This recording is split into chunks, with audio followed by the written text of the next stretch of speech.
हाय everyone, get 2023 quantum mechanics से जितने सारे क्वेश्चन पूछा गया था तो एक ही वीडियो में मैं सारे प्रॉब्लम को यहाँ पे कर रहा हूँ। देखिए कि पहला प्रॉब्लम जो था क्वेश्चन नंबर 25 पे, an atom with a non zero magnetic moment has an angular momentum of magnitude √12 is cut. क्या था कि एक एंगुलर मोमेंट था तो जिसका मैग्नीट्यूड वैल्यू था कि √12 ऑफ एज कट। ठीक है, और क्या बोला गया था कि when a beam of such atoms is passed through a Stern Gerlach experiment.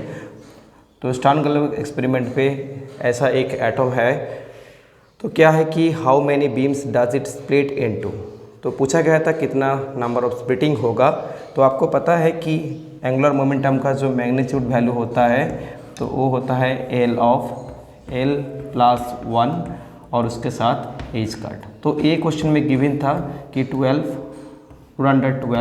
Of h cut. ठीक है, और इसमें जो वैल्यू होता है actually √L+1 of h cut. तो इसको थोड़ा सा कंपेयर करिए तो आपको जो मिल रहा है कि L+1 that is equal to 12। ठीक है, तो यहाँ से आपको फाइंड आउट करना था पहले L का वैल्यू क्या होगा। तो आप यहाँ से कैलकुलेट करें तो L का वैल्यू जो मिल रहा है वो क्या है कि 3। ठीक है, तो देखिए कि L का वैल्यू 3 है तो क्या पूछा गया था कि नंबर ऑफ स्प्लिटिंग कितना होगा। तो ये भी आपको शायद पता है कि नंबर ऑफ स्प्लिटिंग जो होता है एक्चुअली क्या होता है कि 2L+1। तो क्या होगा 2 ऑफ L का वैल्यू यहाँ पे क्या है कि 3। सो दैट मीन्स इसका जो आंसर होगा वो है 7। तो इसका जो राइट ऑप्शन है ऑप्शन बी।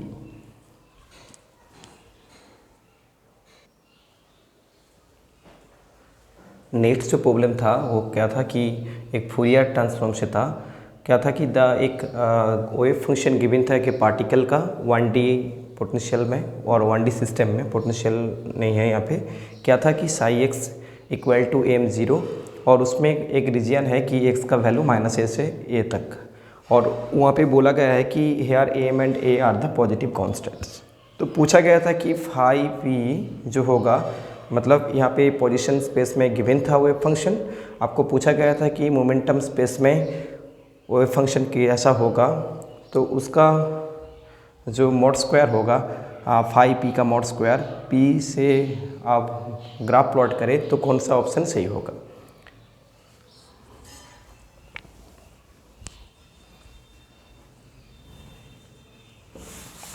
देखिए इसको कैसे करना है।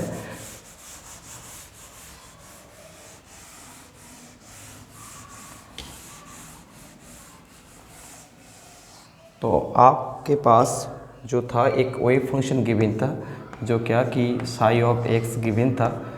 तो क्या कि m एंड 0 था।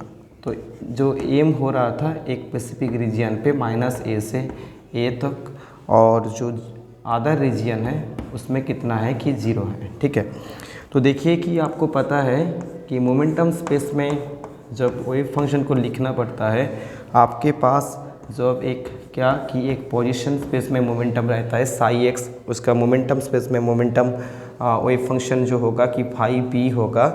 तो इसका जो फॉर्म होता है फूरियर ट्रांसफॉर्म से आपको यहाँ पे यूज़ करते तो क्या होगा कि यहाँ पे यूज कर दीजिए कि 1/√2π एज कट। ठीक है, और इंटीग्रेशन क्या होता है कि -∞ से +∞ तक, और यहाँ पे जो होता है e⁻⁼x अंडर एज कट और उसके साथ क्या होगा कि dp। ठीक है, यही होता है पोजीशन से मोमेंटम स्पेस में वेव फंक्शन का फॉर्म। ठीक है, तो बट यहाँ पे क्या था कि जो रीजन था वो स्पेसिफिक -a से +a तक था।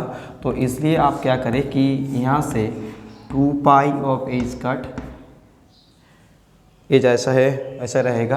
आप इंटीग्रेशन रीजन को क्या करें कि स्लाइड कर दी, और आप क्या करें कि -a टू -a तक ले लीजिए और एक रीजन ले लीजिए -a से a तक और एक a से इनफाइनाइट तक।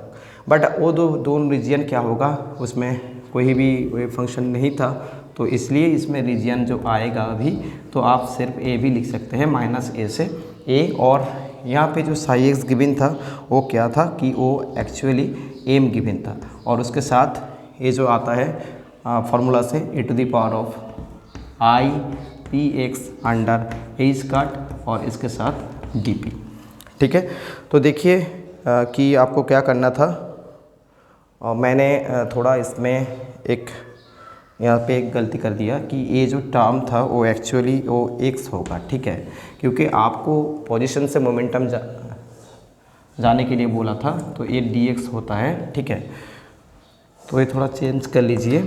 तो यहाँ पे क्या आ रहा है, देखिए कि एम तो एक कांस्टेंट बोला गया था, m and a both are the constant. So m under root under of 2 pi of a square, और इंटीग्रेशन जो होगा, इंटीग्रेशन क्या होगा कि ए स्क्वायर अंडर ए जो आई पी यहाँ से आएगा ए आई पी, और यहाँ से जो आ रहा है e⁻⁴ I P of x under a square. Limit क्या हो गया कि -a से +a तक। ठीक है, इसको आप थोड़ा सा कैलकुलेट कर लीजिए, तो आपको क्या मिल रहा है देख लीजिए कि इसमें आप थोड़ा कैलकुलेट करेंगे तो यहाँ पे ऐसे कर सकते हैं कि 2m of a square divided by of p, और यहाँ पे जो था पहले से 2 pi of a square,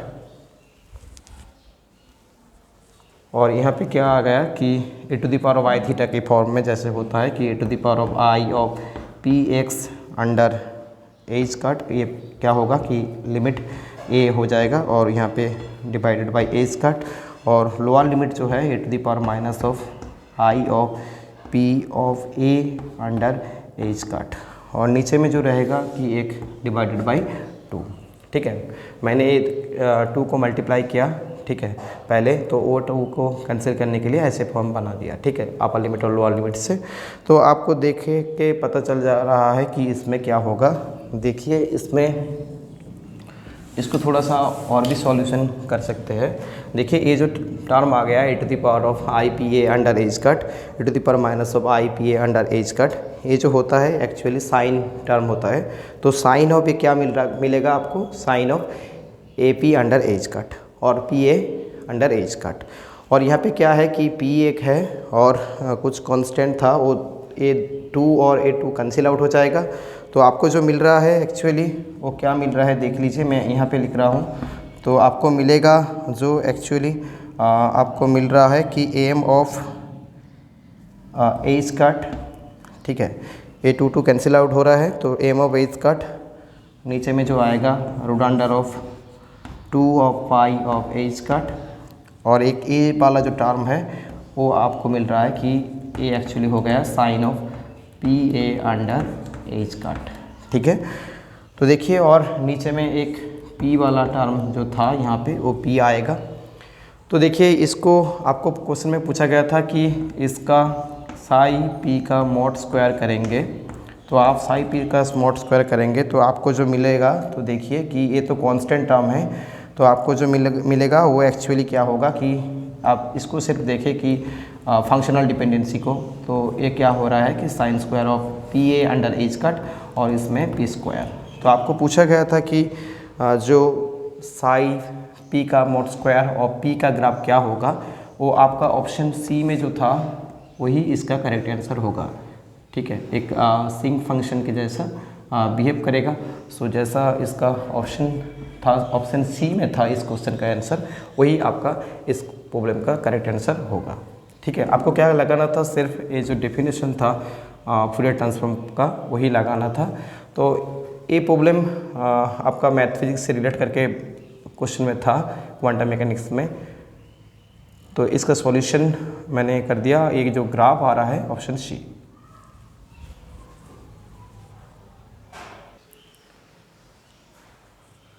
next जो प्रॉब्लम क्वेश्चन नंबर 53 पे था, एक स्पिन एंगुलर मोमेंटम से था कि a spin half particle is in a spin of state along the x axis with unit vector x cap and is denoted as the half of x. ठीक है, what is the probability of the finding the particle to be in a spin of state along the direction of x prime which lies in the xy plane and makes an angle of theta with respect to the positive x axis. If such A measurement is made, तो आपको पूछा गया था कि ये जो angle क्या होगा आपका, वो आपको पूछा गया था। ठीक है, देखिए कि which lies of the in the x y plane and makes an angle theta, वो नहीं वो थीटा जो एंगल बना रहा है, तो आपको बोला गया था with respect to the positive x axis. तो आपको जो पूछा गया था कि प्रोबेबिलिटी क्या होगा। ठीक है, what is the probability of the finding the particle to be the state in a spin of state along the एक अलग सा डायरेक्शन जो है एक्स प्राइम। ठीक है, तो देखिए इसको कैसे सॉल्यूशन करना था आपको। ऑप्शन जो था कि half of cos square theta under 4 cos square theta under 4, half of cos square theta under 2 cos square of theta under 2।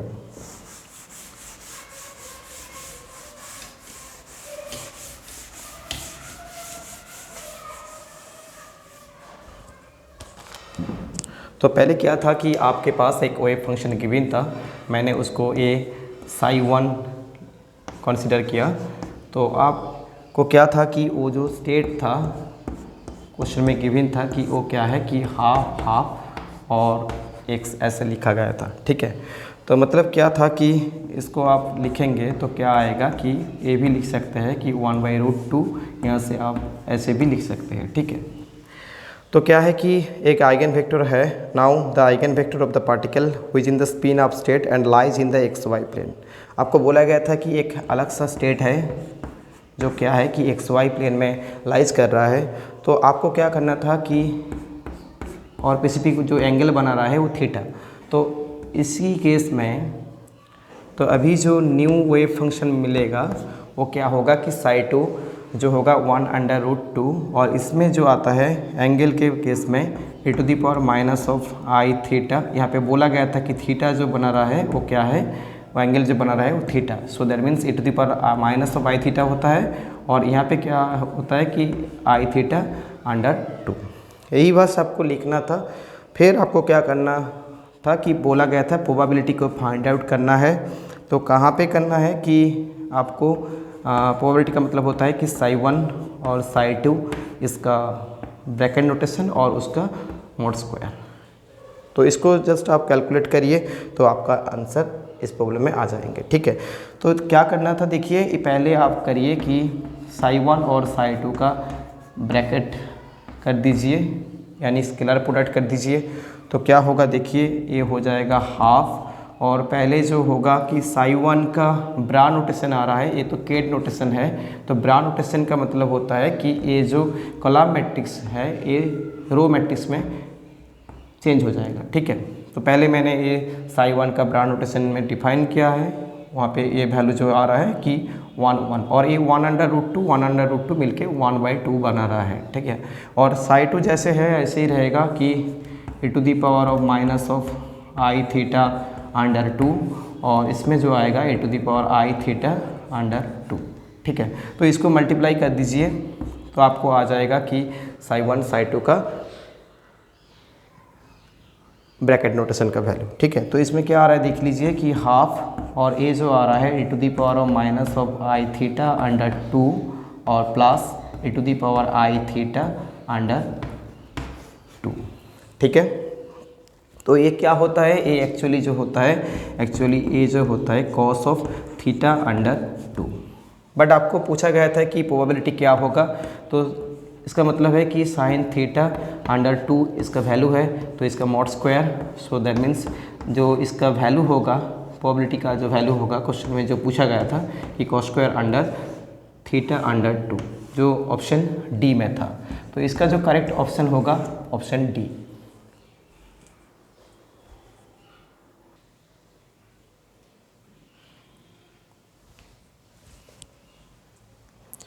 Next जो प्रॉब्लम था कि क्वेश्चन नंबर 49 पे, a particle has wave function psi of x y z equal to nz e⁻⁻α x square plus y square plus z square, where n is a normalisation constant and alpha is a positive constant. और क्या था कि इन this state which one of the following options represent the eigen values of L square and L Z respectively, और some values of given of y of lm कि y 0 0 root under of 1/4 pi, y10 √3/4 of cos theta, and और एक था कि y1 ± 1, that means M का value जब ये ±1 होगा उसी केस में प्लस के समय आपको लेना है कि minus of √3/8 pi sine theta e⁻+ and negative -1 के लिए ये प्लस होगा √3/8 पाई साइन थीटा e⁻⁻5। ए वाई एल एम का कुछ वैल्यू गिवन था, तो आपको फाइंड आउट करना था कि इस स्टेट में एल स्क्वायर और एल जेड का जो आइगन वैल्यू होगा वो कौन सा ऑप्शन में सही है। बोला गया है कि ऑप्शन जो देखिए कि 0 0 एक था और एक था 2h cut square of 0 H cut square और एक था माइनस ऑफ एच कट, मतलब एल स्क्वायर का वैल्यू पहला जो है वो एल स्क्वायर का वैल्यू है और जो नेक्स्ट में है वो एल जेड का आइगन वैल्यू है, और लास्ट ऑप्शन में था H cut square of H cut.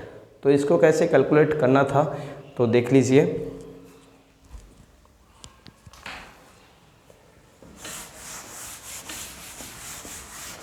आपके पास जो ये वेव फंक्शन गिवन था क्या था, देखिए कि psi of x y z that is equal to n z e⁻⁻ alpha x square plus y square plus z square. तो इसको आप लिख सकते हैं कि psi of x y z equal to n, z का मतलब होता है कि आर ऑफ कॉस थीटा, और ये क्या है कि e⁻⁻α of x square plus y square plus z square. और जो कुछ डाटा गिवन था उसमें एक डाटा ऐसा था कि देखिए कि जो एक्चुअली कॉस थीटा का जो वैल्यू था वो क्या था एक्चुअली, यहाँ पे मैंने एन जैसे था वहाँ वही लिख रहा हूँ, और जो कॉस थीटा है उसको आप लिखेंगे तो आपका जो रिज़ल्ट आएगा देखिए कि 4π/3, ठीक है, और इसमें y10, क्योंकि आपको ये डाटा उन्होंने गिवन कर दिया था क्वेश्चन में कि इसका वैल्यू क्या होगा, कि इसका वैल्यू होगा 3/4π और उसके साथ क्या एक कॉस थीटा। तो आप यहाँ से ये डाटा गिवन था तो यहाँ से आप कॉस थीटा को सिर्फ लिखेंगे तो क्या आएगा कि √4π/3 और इसमें y10, ठीक है। तो मैंने यहाँ पे जो कॉस थीटा का वैल्यू था तो वहाँ पे मैं लेके ये जो अभी लग रहा है यहाँ पे मैंने सिर्फ पुट किया है कि ये कॉस थीटा का वैल्यू, बट ये आर तो अभी भी है तो यहाँ पे आर रहेगा और e⁻⁻α, और ये जो होता है कि एक्चुअली आर स्क्वायर, ठीक है। तो देखिए ये आपके पास आ गया।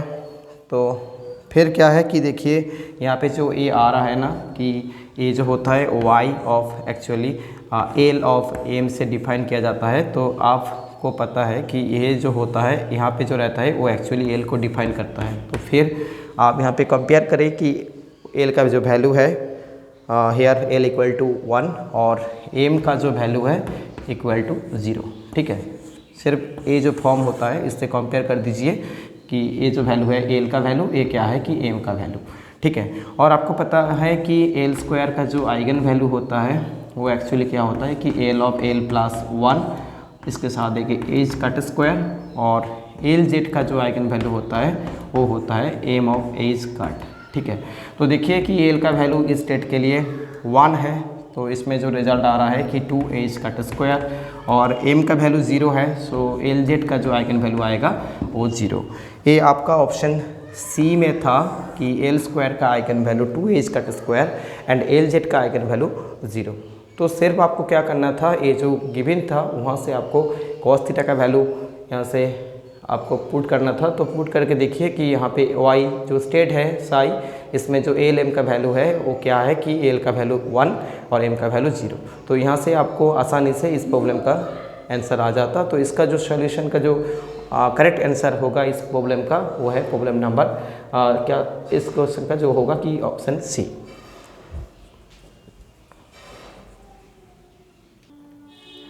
नेक्स्ट जो प्रॉब्लम था, consider 2 non-identical spin half particles labeled 1 and 2 in the spin product state 1 under 2 half half, और सेकंड केस में जो है half of minus half. The Hamiltonian of the system, एक हैमिल्टोनियन गिवन था कि A is equal to 4 lambda under H cut square of S1 dot S2, where the S1 vector and S2 vector are the spin operators of the particles 1 and 2 respectively, and lambda is a constant with the appropriate dimensions।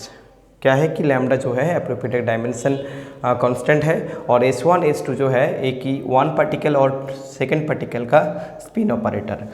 और क्या पूछा गया था question में, what is the expectation value of the Hamiltonian in the above state. तो इसी state में आपको पूछा था कि हैमिल्टोनियन का एक्सपेक्टेशन वैल्यू क्या होगा।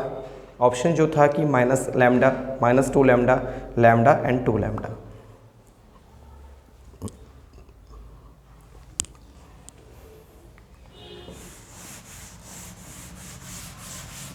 देखिए इसका सॉल्यूशन कैसा करना था। तो देखिए क्या था कि आपके पास एक हैमिल्टोनियन गिवन था। हैमिल्टोनियन जो था कि 4 lambda under H cut square, और यहाँ पे S1 vector of S2 vector, ठीक है।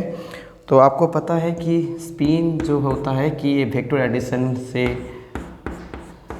एडिशन रूल को फॉलो करता है। स्पिन एक क्वांटम नंबर होता है कि आप ऐसे लिख सकते हैं कि S equal to S1 plus S2 either S1 minus S2, ठीक है। तो यहाँ से आपको क्या करना है कि सिर्फ आप यहाँ पे स्क्वायर कर दीजिए बोथ साइड, तो यहाँ पे जो मिलेगा कि S1 square S2 square plus 2S1 dot S2 vector, ठीक है। और देखिए कि आपको पहले कैलकुलेट करना था कि यहाँ से कर लीजिए कि S1 वेक्टर S2 वेक्टर क्या होगा, equal to S square minus of S1 square minus of S2 square divided by 2, ठीक है।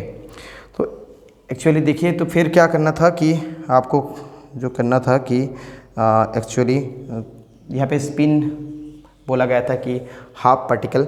सो आपको करना था कि जो आपका जो रिज़ल्ट आएगा यहाँ से देखिए क्या आएगा कि 4 under of H cut square एक कांस्टेंट था, और S1 S2 का वैल्यू a आ गया।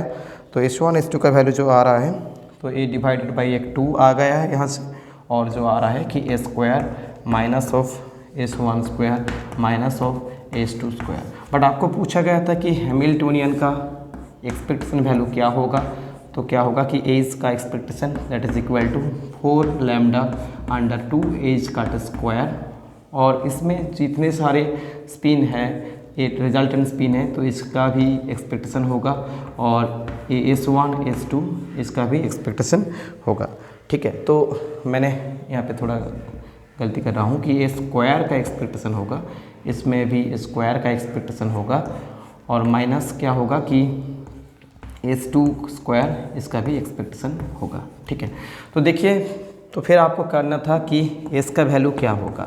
तो स्पिन हाफ पार्टिकल था, तो स्पिन जो होगा कि प्लस और माइनस ए हो सकता है कि आप देखिए कि यहाँ पे S1 प्लस S2 कंसीडर किया था, तो इसलिए आप यहाँ पे 1 लिख सकते हैं, और ए भी लिख सकते हैं कि S का वैल्यू क्या होगा, कि ये मॉड होता है S1 प्लस S2 का मॉड, और इसका वैल्यू ये भी हो सकता है कि हाफ माइनस ऑफ एक स्पिन का वैल्यू डाउन भी कर सकते हैं। तो इसलिए क्या होगा कि एक्चुअली देखिए कि एस का वैल्यू क्या होता है, कि एस का वैल्यू जो होता है S1 प्लस S2 कितना कि S1 माइनस S2, ये भी हो सकता है। तो इसलिए इसका वैल्यू 0 भी हो सकता है।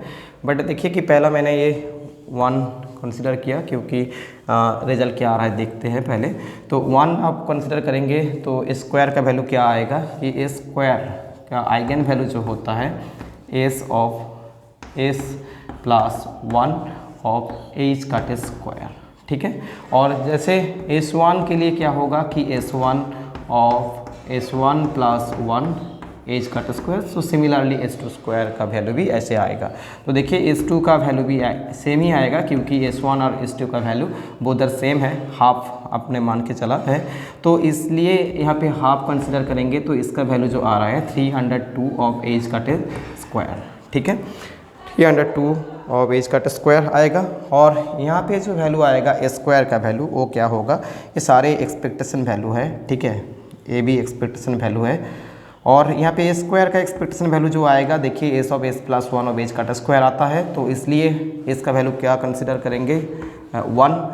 तो इस केस में 1 आ रहा है, तो देखिए कि 1 के केस में 1 of 1 plus 1 that means 2, so 2 h का स्क्वायर है स्क्वायर का एक्सपेक्टेशन। तो सिर्फ यहाँ पे आप वैल्यू पुट कर दीजिए, ये तो पहले ही था, और स्क्वायर का एक्सपेक्टेशन वैल्यू आ गया कि 2 एज का स्क्वायर, और ये दोनों का वैल्यू सेम आ रहा है 3/4 एज का square minus of 3/4 of h का स्क्वायर। तो इसको थोड़ा सा कैलकुलेट कर लीजिए, कैलकुलेट करने से आपका रिजल्ट क्या आ रहा है देख लीजिए। ये क्या था कि 2 लैम्डा अंडर एज का स्क्वायर, और इसमें जो आएगा कि 4 यानी 8 आ जाएगा, तो 6 मतलब 2 एज का स्क्वायर अंडर 4। तो क्या आ रहा है देखिए कि ये जो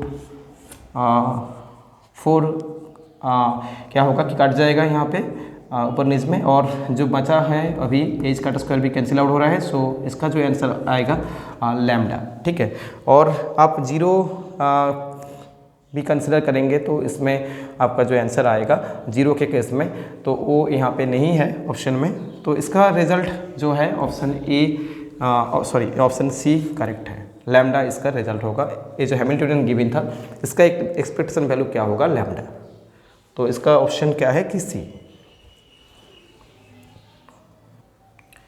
नेक्स्ट जो क्वेश्चन था, तो देखिए क्या था कि consider a particle in A two dimensional infinite square well potential of length L with the x length is 0 to L and y length is 0 to L. The wave function of the particle is 0 only along the line of y equal to L under 2. तो एक boundary condition था, apart from the boundaries of the wall, if the energy of the particle is in the state is E, what is the average energy of the ground state? तो क्या है कि एक boundary condition given है, तो इसमें y equal to L/2 पे wave function क्या हो रहा है कि 0 आ रहा है, ठीक है। तो इसमें आप थोड़ा बाउंड्री कंडीशन लगा दीजिए, वेव फंक्शन लिख के 2 डायमेंशन केस का लगा के देखेंगे तो क्या होगा कि इसमें आपका एक ny का एक स्पेसिफिक कंडीशन आएगा कि ये आपको पहले भी आपने कर गया था और करके रखा है कि जो ny का वैल्यू जो होगा वो इवन होगा इस केस में, ठीक है। तो जैसे आपने एक 1D पोटेंशियल बॉक्स में एक डेल्टा पोटेंशियल इंट्रोड्यूस करने के समय जो एनर्जी का और वेव फंक्शन का जो रिजल्ट आता है थोड़ा वो चेंज हो जाता है ग्राउंड स्टेट का, तो ऐसे करके इसमें जो गिवन कंडीशन था एक्चुअली देखिए कि ये 2D क्या था, इनफाइनाइट स्क्वायर पोटेंशियल था। तो इसका जो एनर्जी होता है एक्चुअली जो एनर्जी होता है कि nx ऑफ ny के ऊपर डिपेंड करता है, तो इसलिए E ऑफ nx ny लिखा जाता।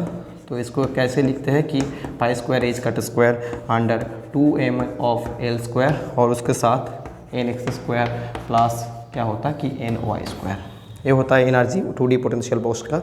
और यहाँ पे जो गिवन कंडीशन था फ्रॉम द गिवन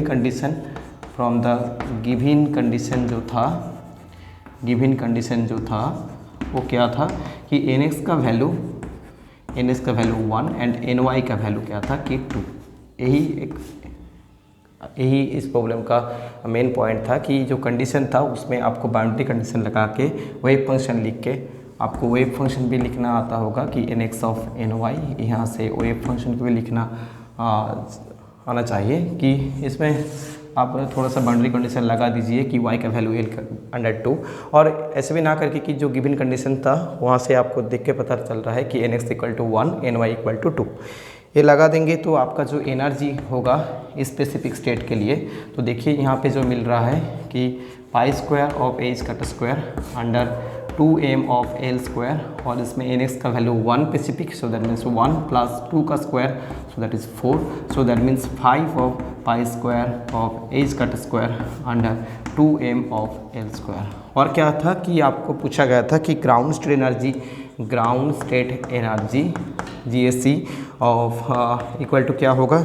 आपको देखिए कि ग्राउंड स्टेट एनर्जी क्या होता है एक्चुअल में 2D पोटेंशियल बॉक्स में, n का वैल्यू 1 से स्टार्ट होता है, जैसे हार्मोनिक ऑसिलेटर में n का वैल्यू 0 से स्टार्ट होता है। तो यहाँ पे जो ग्राउंड स्टेट एनर्जी एक्चुअल में होता है कि एक्चुअली nx इक्वल टू 1 होता है, ny इक्वल टू 1 होता है। तो दैट मीन्स nx और ny का वैल्यू जब 1 बोध होता है तो उसी टाइम जो एनर्जी मिलता है वही ग्राउंड स्टेट एनर्जी होता है। तो यहाँ पे जो देखेंगे कि जो फॉर्मूला आएंगे, जो रिजल्ट आएंगे ग्राउंड स्टेट एनर्जी, तो वो क्या होगा कि 1+1।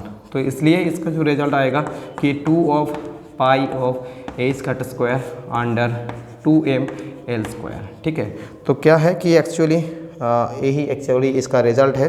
बट क्वेश्चन में क्या था, थोड़ा सा देख लीजिए। क्वेश्चन में था कि आपको जो एनर्जी स्टेट गिवन था, ऐसा करके जो कंडीशन था, उसी एनर्जी स्टेट का वैल्यू ग्राउंड स्टेट एनर्जी के फॉर्म में कैसा होगा। मतलब आपको बोला गया था कि Eg का जो रिजल्ट आएगा E के फॉर्म में कैसा होगा।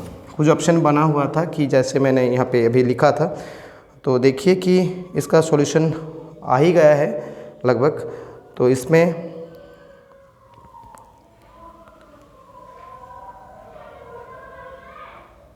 क्या करना था आपको,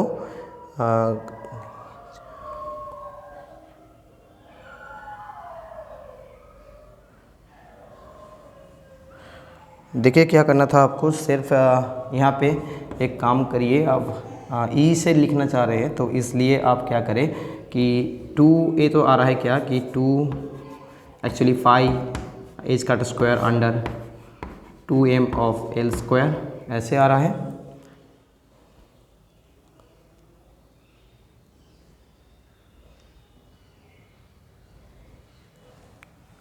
ठीक है, तो देखिए कि मैंने यहाँ पे ऐसे, तो एक्चुअली इसका रिज़ल्ट जो था इसमें मैंने क्या किया कि ये π² ऑफ h² ऑफ 2mL²। मैं पहले क्या कर रहा हूँ कि ये जो रिज़ल्ट था, ठीक है, तो ये एक्चुअली ग्राउंड स्टेट का रिज़ल्ट है। तो आप क्या करें कि इसमें आप थोड़ा ए वाला टर्म मल्टीप्लाई कर दीजिए। ठीक है, तो देख लीजिए थोड़ा क्या आ रहा है कि इसको आपको एनर्जी के फॉर्म में लिखना है कि ग्राउंड स्टेट को जो एनर्जी है इसमें थोड़ा लिखेंगे तो क्या होगा कि 2E/5 आएगा। ठीक है कि हाँ, देखिए कि जो एनर्जी का स्टेट है 502 आ रहा है और इसमें जो आ रहा है 202। तो इसको लिखेंगे तो क्या होगा कि 2/5 जो है वही आपका रिज़ल्ट होगा। तो लगभग इसमें जो गेट एग्ज़ाम में ये ऑप्शन जो था, ये ऑप्शन बी में था 2E/5। ई का रिज़ल्ट जो है इसको आप ऐसे लिखेंगे तो क्या होगा कि Eg का वैल्यू से इक्वल करेंगे तो ये 2/5 होगा। तो ये शायद ऑप्शन बी में, एक्चुअली ऑप्शन बी में था, तो इसका आंसर बी होगा। तो देखिए इस वीडियो लेक्चर में मैंने क्या किया कि क्वांटम से जितने सारे क्वेश्चन पूछा गया था इस बार गेट एग्जाम में, लगभग 6 और 7 क्वेश्चन पूछा गया था। तो मैंने सारे क्वेश्चन सॉल्व कर दिया और भी मैंने जो बचा हुआ टॉपिक है उससे रिलेट करके एक एक टॉपिक से जितने सारे क्वेश्चन पूछा गया था वो मैं एक एक करके आपको बेनिफिट मिले इसलिए मैं ऐसे सॉल्यूशन कर रहा हूँ। आपका अच्छा लगे तो थोड़ा सा कमेंट में बताइए, और अब में कुछ डाउट है अभी तक भी तो वो भी कमेंट सेक्शन में बताइए।